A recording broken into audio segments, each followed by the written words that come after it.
O CPI do Mosteiro cumpriu neste 2022 o seu 50 aniversario, unha data especial para un centro polo que pasaron varias xeracións de veciños e veciñas de Meis. Para conmemorar o medio século, o centro realizou un acto como homenaxe a todos os alumnos, mestres, conserxes, equipos directivos e ampas que pasaron pola escola, pero tamén aos persoais de limpeza, cociña e mantemento.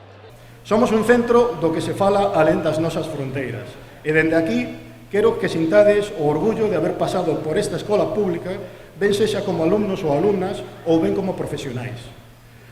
Hoxe máis que nunca é necesario continuar mantendo vivo o ideal democrático dunha escola pública para todos e todas, un modelo educativo alleo ao berce e ao destino. No acto revelouse unha placa conmemorativa como homenaxe a todos os que formaron parte do CPI do Mosteiro.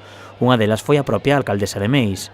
Marta Giraldez reivindicou a importancia deste centro público do rural. Que queremos, que defendemos, que apostamos pola educación pública, que queremos e sabemos que daqui saíron xente que hoxe en día está polo mundo inteiro traballando e que pudo chegar a onde quiso estudiando no colexio público, no colexio rural, no colexio do seu concello, por aqueles veciños e veciñas que decidimos que os nosos fillos queden aquí a estudiar. Dende a Xunta tamén quixeron estar presentes na cerimonia e felicitaron ao CPI do Mosteiro por formar a nenos e nenas en coñecementos e valores. Unha formación integral de calidade, tanto académica como humana. Non solamente formamos en coñecementos, sino tamén temos que formar en persoas.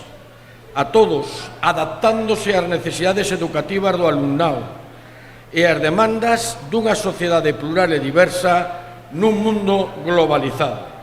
No acto repasouse a historia do CPI de Mosteiro, pero tamén os 150 anos anteriores, sinalados como o comezo da escola en Meis, resaltando a importancia dunha educación igualitaria e plural. Que pretende ser igualitaria e que toda a comunidade debe procurar o seu desenvolvemento, de acordo coa sociedade a que sirve.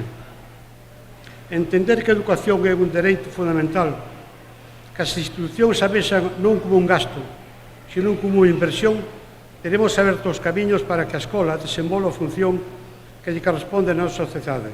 Na homenaxe quixose facer tamén un recoñecemento especial ás labores do persoal do centro durante a pandemia, polas dificultades que tiveron e o bo traballo que realizaron.